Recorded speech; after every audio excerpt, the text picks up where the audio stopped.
Hey everybody, we're doing some dividing of decimals. So we're going to talk about how this is set up. This is called the dividend right here. Not that you necessarily, I guess, need to know this. You just need to know how to divide it. But this is the dividend. And then, of course, it would help if I spelled it correctly. Dividend, not dent. This is the dividend, and then this is the divisor.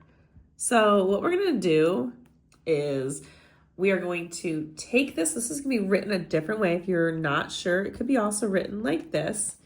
If you're looking at it a couple of different ways. This is the same thing as this. So when I go ahead and I do the division of this, I'm going to take the top dog. This is what I always said. Top dog goes in the doghouse, right? So the numerator, or in this case, your dividend, is going to go inside here.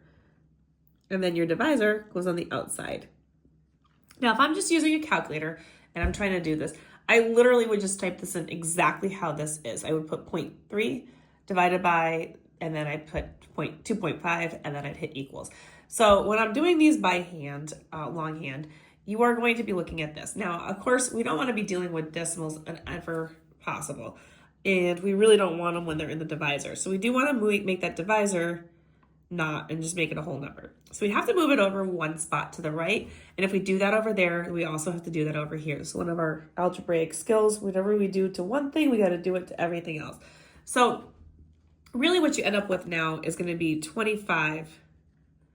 And then here you're going to have 3. Okay, so that's really what you're rewriting it as.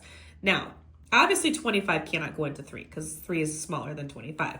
So we're going to put a decimal right here, and we're going to just throw in a couple of extra zeros here to start. Anytime you need extras, throw them in. You can always just keep adding zeros, and it's not going to make any difference. Now, since we have that decimal, we're going to make sure we line it up over up here, and that's going to be our quotient or our answer. Now, 25, as I just said, cannot go into 3, so it goes in 0 times. And so you would have 3 minus 0, which is still going to be 3. And then we're going to bring that 0 down. So now we're at 30. Now we're going to actually see, okay, well, 25 can go into 30 this time. It can go in once without going over. And that would obviously leave us with 25.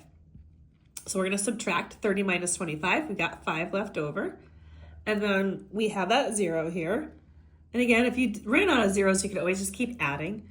And so now we're going to call that 50. And we would say 25 can go into 50 how many times? Nicely, easily, 2 times. And we have no remainder now.